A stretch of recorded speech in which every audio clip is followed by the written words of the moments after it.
జగన్ అనేటువంటి వాడు నీచుడు నికృష్టుడు 420 గాడు జస్ట్ పులివెందుల ఎమ్మెల్యే. ఆ దౌర్భాగ్యుడి గురించి ఎంత మాట్లాడుకోవద్దు అనుకున్నా కానీ ఆ దౌర్భాగ్యుడు చేసేటువంటి పనుల వల్ల పదే పదే మాట్లాడాల్సి వస్తుంది. దానికి నేను బాధపడుతున్నా. అయితే ఇప్పుడు సిబిఐ కోర్టు జగన్మోహన్ రెడ్డి చెప్పు తీసుకొని 2 చెంపలు వాడేసేలా వాడి పళ్ళు రాలిపోయేలా కొట్టింది. అసలు ఇంతకీ సిబిఐ కోర్టు ఎందుకు అలా చేసింది, జగన్మోహన్ రెడ్డి ఏం చేశాడు అనేటువంటిది ఈ వీడియోలో వివరించబోయే ముందుగా ఇప్పటివరకు మన ఛానల్ సబ్స్క్రైబ్ చేయని వాళ్ళు ఖచ్చితంగా సబ్స్క్రైబ్ చేయండి. ఇక విషయానికి వస్తే జగన్ అనే గాలి వెధవ మీద ఉన్నటువంటి కేసులు మనందరికీ తెలుసు. ఈ రాష్ట్ర ప్రజల సంపద, ప్రజలకు చెందాల్సినటువంటి సంపద, పేదవాడికి చెందాల్సినటువంటి సంపద దోచుకొని 43,000 కోట్లు దోచుకొని 16 నెలలు జైల్లో చెప్పకూడదని జస్ట్ బెయిల్ మీద బయట తిరిగే గాలి వెధవవాడు. పైగా వాడు 10 సంవత్సరాలుగా కోర్టుకు కూడా హాజరు ఉన్నటువంటి నికృష్టుడు, 10 సంవత్సరాలకు పైగా బెయిల్ మీద తిరుగుతున్నటువంటి దౌర్భాగ్యుడు. అయితే ఇప్పుడు వీడు ఇటీవల అత్యంత ఘోరంగా నీచంగా ప్రతిపక్ష నేత హోదా కూడా లేకుండా ఆంధ్రప్రదేశ్ రాష్ట్ర చరిత్రలో మొట్టమొదటిసారి హీనమైనటువంటి రాజకీయ ఫలితాలు చూసినప్పటికీ సిగ్గు ఎక్కువ వదిలేసినటువంటి ఈ దౌర్భాగ్యుడు నాకు ప్రతిపక్ష నేత హోదా ఇవ్వండి అని చంద్రబాబు నాయుడు గారి కాళ్ళు పట్టుకోవటం, అదేవిధంగా స్పీకర్గా ఉన్నటువంటి అయ్యన్న పాత్రుడి గారి కాళ్ళు పట్టుకోవటం, వాళ్ళిద్దరూ చీపోరా ఎదవా అన్న తర్వాత పోయి కోర్టును ఆశ్రయించినటువంటి నీచుడు.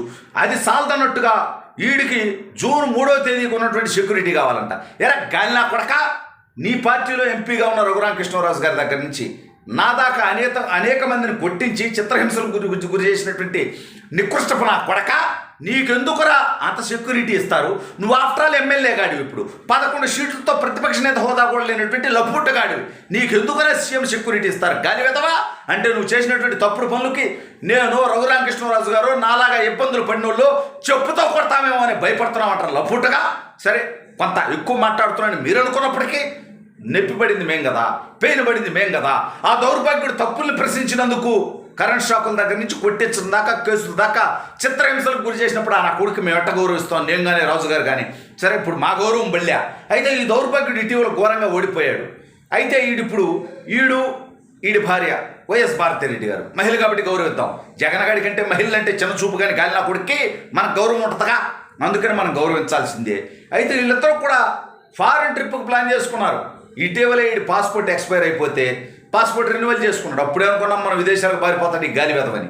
అయితే ఇప్పుడు నేను నా సత్యమని దాదాపు 2 నెలలు ఫారిన్ ట్రిప్ వేయాలి, యూకే ట్రిప్ వేయాలి, లండన్ పోవాలి, ప్యారిస్ పోవాలంటే ఒరే గాలుడా మొన్నే కదా పోయి వచ్చావు 3 నెలల క్రితమే.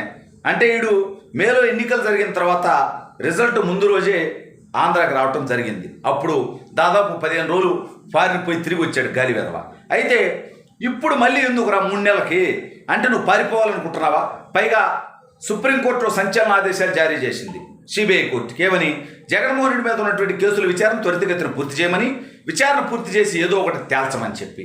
ఈ నేపథ్యంలో ఈ దౌర్భాగ్యుడు పారిపోతే అంటే వీడికి తెలుసు వచ్చే వారమో ఆ పై వారమో ఇక నుంచి అరే రోజు కోర్టుకు రారా ఫుడ్గా, నువ్వు ఖాళీగా బేవర్సగా ఉన్నావు, ఇప్పుడేం బట్టన్ నొక్కే పని కూడా లేదు, నువ్వేం ముఖ్యమంత్రివి కాదు, నీ ఖర్చుతోనే నువ్వు రావాలా. అప్పుడు రావాలంటే 60 లక్షలు ఖర్చు అయింది వారానికి, ముఖ్యమంత్రిగా ప్రజాధనం దుర్వినియోగం చేయొద్దు, పైగా నేను బటన్ నొక్కాలా, ఆ పని ఉంది, ఈ మీటింగ్ ఉందని చెప్పేవాడు. ఇప్పుడు మీటింగ్ లేదు, బొచ్చు లేదు, 11 మంది ఎమ్మెల్యేలు, ప్రతిపక్ష నేత కూడా కాదు, జస్ట్ ఎమ్మెల్యే ఈడు కూడా. కాబట్టి ఒక ఎమ్మెల్యేకి రోజు పని ఉంటుందంటే కోర్టు ఒప్పుకోదుగా, అందుకని డిక్కీ మూసుకొని రారా బబోన్ అని కోర్టు అంటుంది. కాబట్టి ఈడొక రోజువారీ విచారణకు హాజరైతే నెలకో 2 నెలలకో 3 నెలలకో 6 నెలలకో కేసు విచారణ పూర్తయితే వీడు ఇమీడియట్గా లోపలికి పోవాల్సి వస్తుంది.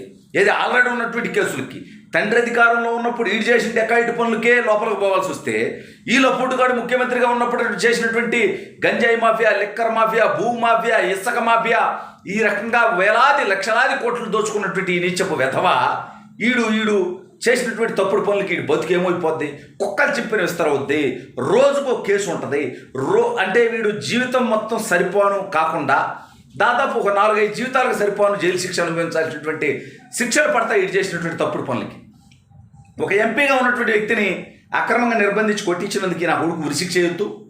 ఎరా తప్పురా జగన్ గారు, నీ పార్టీలో ఉండేవాళ్ళు బూతు బాగొడుతున్నారు, కొడాలి నానిగాడు, వల్లభనేని వంశీగాడు, నల్లపరెడ్డి ప్రసన్న కుమార్ రెడ్డి గాడు, రోజా, ఇటువంటి కూజా లాంటి వాళ్ళందరూ బరితెగించి మాట్లాడుతున్నారు. తప్పు అన్నందుకు నన్ను అరెస్ట్ చేపించి నన్ను కొట్టించిన దానికి నా కొడుకు కాళ్ళు చేతులు నరకొద్దు.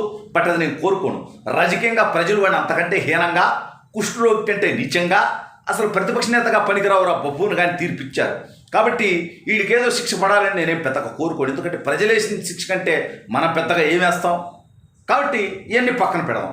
ఇప్పుడు సిబిఐ కోర్టు నేను విదేశాలకు పోవాలంటే గాలి వెదవా, నీకేం పని పోవటానికి, పోతే మళ్ళీ రిటర్న్ వస్తామని గ్యారెంటీ ఏందిరా? పైగా ఆ మధ్య కాలంలో నువ్వు ప్యారిస్కి అని చెప్పి లండన్కి అని చెప్పి కేమన్ ఐలాండ్స్కి, దావోస్కి అని చెప్పి ఇంకో చోటకి తిరిగినటువంటి గాలి చరిత్ర కూడా నీకు ఉంది. కాబట్టి ఆమ్స్టర్డామ్కి, దావోస్కి అని చెప్పి ఇంత నీచ నికృష్ట చరిత్ర కలిగిన నువ్వు ఓడిపోయావు, 11 సీట్లతో ఉన్నావు. ఎక్కడ సంపాదించుకున్న డబ్బు తీసుకెళ్ళి అక్కడ ఆల్రెడీ మనీ లాండరింగ్ ద్వారా దాచుకొని ఉన్నావు. ఈ నేపథ్యంలో ఒకవేళ నీకు పర్మిషన్ ఇస్తే నువ్వు మళ్ళీ ఇండియాకి రావేమో, అటు నుంచి అంటే పారిపోతామేమో, అక్కడే దాక్కుంటావేమో, నీరవ్ మోదీ, లలిత్ మోదీ, విజయ్ మల్యలాగా ఈ దేశానికి తిరిగి రాకుండా ఆగిపోతావేమో. కాబట్టి నీకు పైగా ఈడితో పాటు కోస్టారు అంటే ఈడేమన్నైతే A2గా ఉన్నటువంటి విజయసాయి రెడ్డి ఇద్దరు అడుక్కు తిన్నారు విదేశాలకు పోతామని. కాబట్టి ఇద్దరికి పర్మిషన్ ఇవ్వని కోర్టు అన్నట్టుగా తెలుస్తోంది.